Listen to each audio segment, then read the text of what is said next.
Welcome back, my friends, to TFT Hyperroll with Artark and the grand finale of T-Hex week. And oh, what a video it is. First, graphic, you know, the drill, the whole thing, come on, just do what you're supposed to do. There will be a small rant at the end of this video, nothing like yesterday's, which we can now hopefully put behind us. This was one of the first games I played after the new patch where they fixed the reroll bug, and we were discussing what had been fixed, what isn't fixed, and I guess Targon still does not work as an augment. Oh well.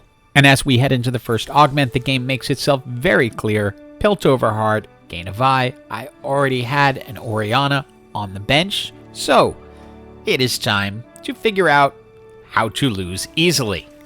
And if you've learned anything this week, let it be, don't take chances, put everything up front, don't 2-star your champions who are going to be up front, just make sure you're going to lose.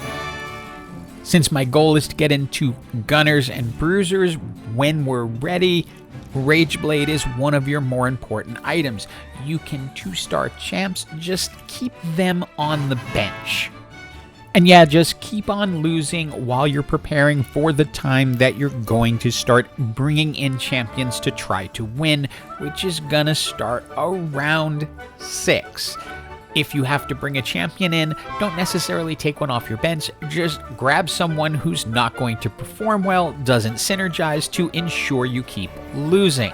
Item-wise, just think Zeri items. So Rageblade, Deathblade, Infinity Edge, items like that. Spatulas, you could go for if you want, but you don't necessarily want to. As far as champs go to have on your team, I like Echo better than Orianna just because that will also create Zaun. Luckily, he's not going to win anything on his own. Your goal is at very minimum to get through stage 4 without winning. That will guarantee you at least 37 stacks on your T-Hex.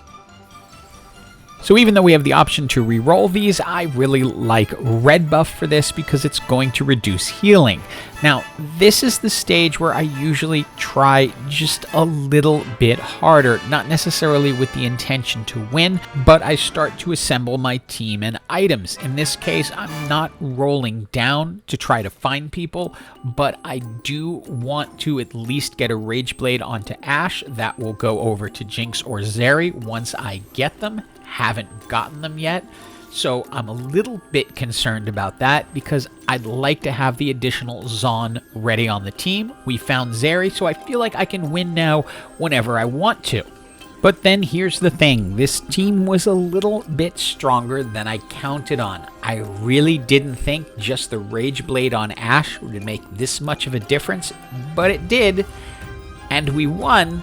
So now our T-Hex is going to grow, but not quite to where we hoped. And I'm sorry, I couldn't quite help but giggle at that little bug, a line of text under the T-Hex, but you can see this T-Hex is not quite as massive as we're usually used to. With the Bloodthirster, we went ahead and put in Urgot, which gave us an attack speed buff mod. So Zeri's coming into the match now because now we kind of want to keep winning. It's not going to be too beneficial for us to lose more at this point.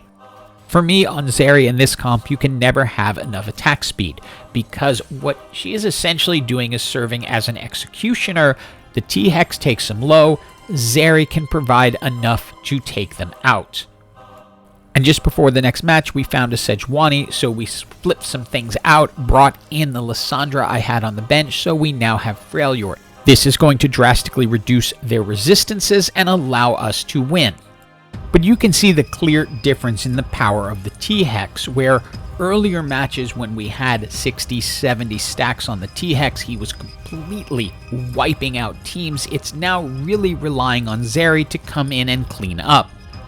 So in stage 7, we're able to bring in Jinx, which gives us the 4 Zaun, gives us an additional mod. I was debating putting it on Echo or Jinx, but Echo's more likely to hit with ability power, especially into the backline since he's going to jump there. So we go with him, and then we use our Masterwork upgrade from the portal that we're in to give Zeri even more speed.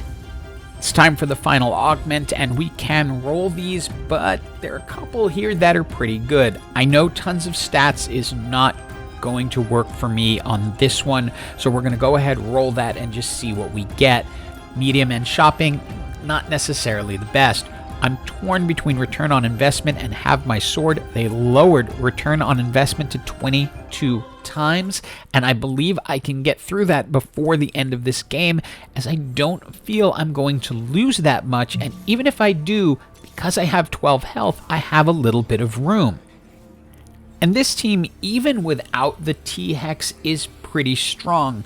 Gunners, Bruisers, Frailord, those abilities all work together, and you can see Zeri just does a ton of damage. The part that's getting me a little concerned is the fact that these matches are not blowouts. Normally, once I have the big T-Hex, I am wiping teams completely. Here, we're getting pretty close. And some item choices here. We have the Titan's Resolve that will be excellent for Urgot. It's one of my favorite items on him, because if he lasts, he'll get really big and be really powerful. Nothing I love here. If I didn't already have a Bloodthirster, that would be great for Urgot, but Ionic Spark can work well on Echo, since he does magic damage and is going to jump into people. I saw the 4-star Kled and knew I was in trouble here. My T-Hex is not big enough to deal with a 4-star Yordle. With a 3-star Echo now, I'm hoping that can at least keep me alive to get me into the top 4, because I fear this T-Hex is just not quite strong enough to make it all the way through. But luckily, yes, we are now into the top 4.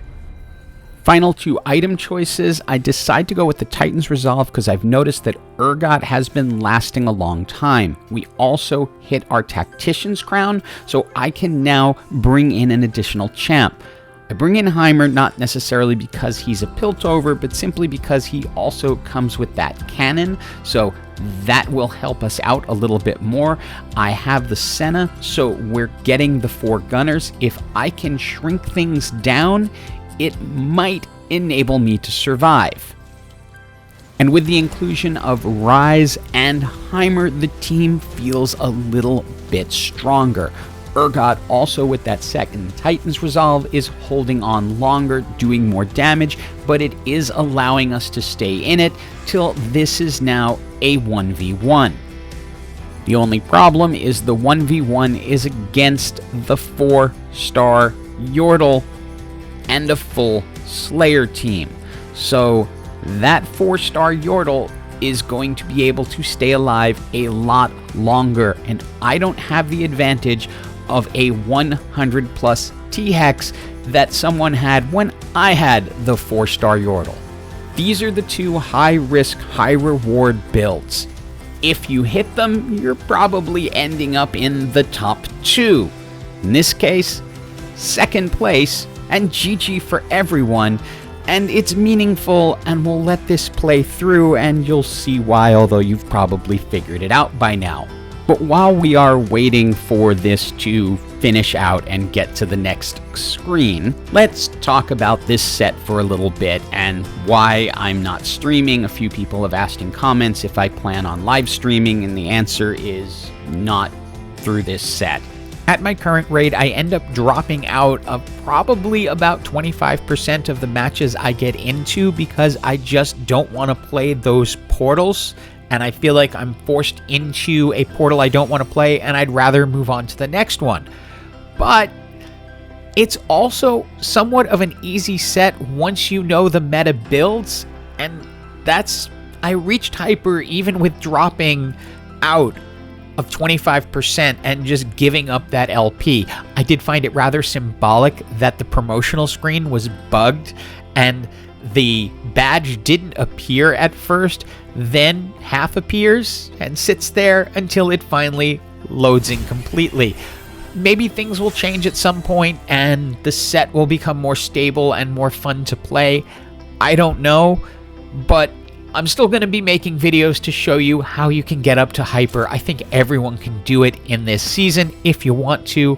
Hope you enjoyed the video, and as always, have an absolutely awesome day.